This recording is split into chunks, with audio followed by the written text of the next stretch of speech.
guys, welcome back. Anyway, today I'm going to use Lux Organic, and this is Whitening Repair Ultralight Glow Toner, and this one is Lux Organic Whitening Repair Ultralight Glow Moisturizer, and I have also this one, Lux Organic Whitening Repair Ultralight Glow Serum, and this is my first time using this product. And yeah, as you can see, this is my face. Ta-da! Anyway guys, this dark spot that I have here and also here, and some dark spot over here is from the laser that I have 2 weeks ago, and until now the dark spot is still there. I don't know if it will gone soon, but I'm a bit worried, so I don't know. I'm just kinda I don't know. Basta. Sana. Kasi guys, hindi ako iniwalayan ng mga pimples ko at saka yung mga pores ko ba. So, nag-try ako dun sa laser. Pico laser. So, parang hindi naman umayon sa mukha ko yung Pico laser na yun. Oh my God. As you can see, dumayo pa tuloy yung mga itim-itim sa mukha ko. So, when I was in TikTok and I saw someone doing a live sale, this one. So, try natin, okay? Sana gumana to sa face ko kasi talagang 12 years old pa lang ako guys. Andito na itong mga chismis sa mukha ko. Hindi ako wala yan. So, let's try. Just, paano ba gamitin yung toner? Ipahid ba siya? Sabi kasi isok sa isok sa kutot. Pwede bang wag na lang isok? I-direct na lang. Alam mo, mabdi yung bisngi ko kasi alam nyo guys, may pa-freebie yung binilhan ko, tapos binili ka na parang sabon. Ginamit ko sa mukha ko 3 beses. Hindi ko naman alam na ano pala siya. Yung parang, ano ba yung hapdi na sabon. Kasi hindi ko binasa yung sinabi lang kasi face and body, so yun, sinapong ko sa buong katawan ko at na-update tuloy 3 beses ko parang man siyang binagmag sa face ko. Oh my goodness, tama ba itong ginawa ko?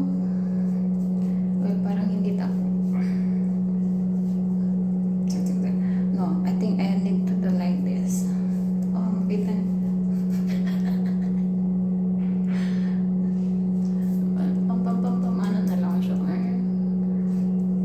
sana bago maubos tong toner na to. Toner ba to? Oh yeah. Mawala tong mga tigibig sa mukha ko. Malupang pagod na po nito. I've been 12 years old pa lang ko guys. May tigibig na ako. Nag-umpisang tumubo na yung mga tigibig. Oh my God, kasi nag-breathless siya guys. Kasi mahapdi. Dahil siguro to sa sabon.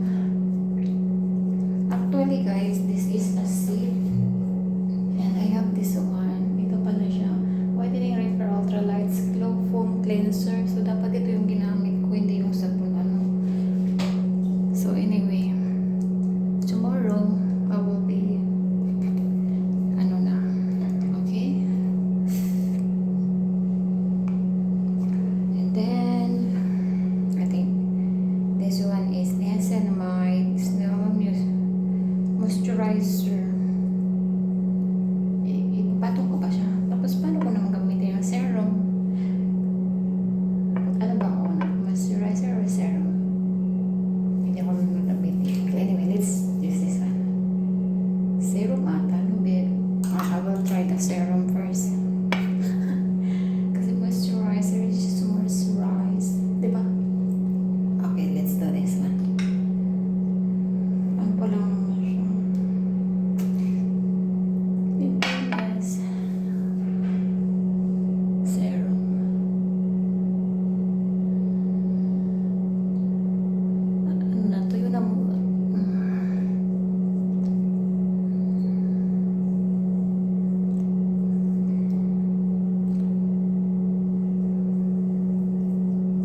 di ba, namula talaga siya all at that place.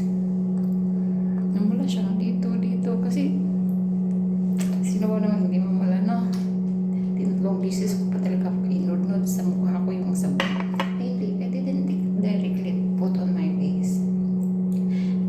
Binula ko siya kamay ko. Tapos, ay, akala ko sabon lang siya na sabon.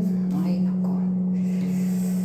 Yung pang-apat pa sana eh. Nung pang-apat na, parang mahapdi na talaga siya. Doon ko naramdaman na hapdi. Okay. This one. Okay. Parang pinatong ko na lahat sa mukha ko na. Okay. I'm so excited to use this one, so I will use the set. Put on my face. Moisturizer. O, diba? I-moisturize natin siya. Let's cover on.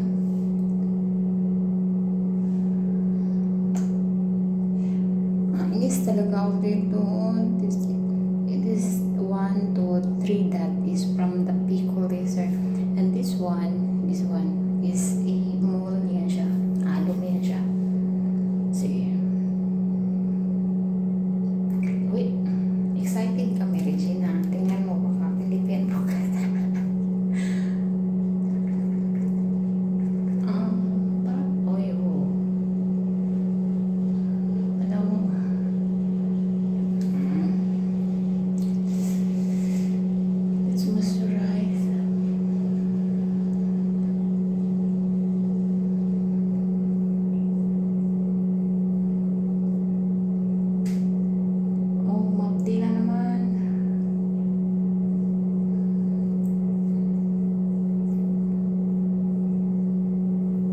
Sana yung pinangbayan ko ng Pico Laser, pinili ko lang siya ng Lux Organic. Kasi maraming review na maganda daw yung Lux Organic to.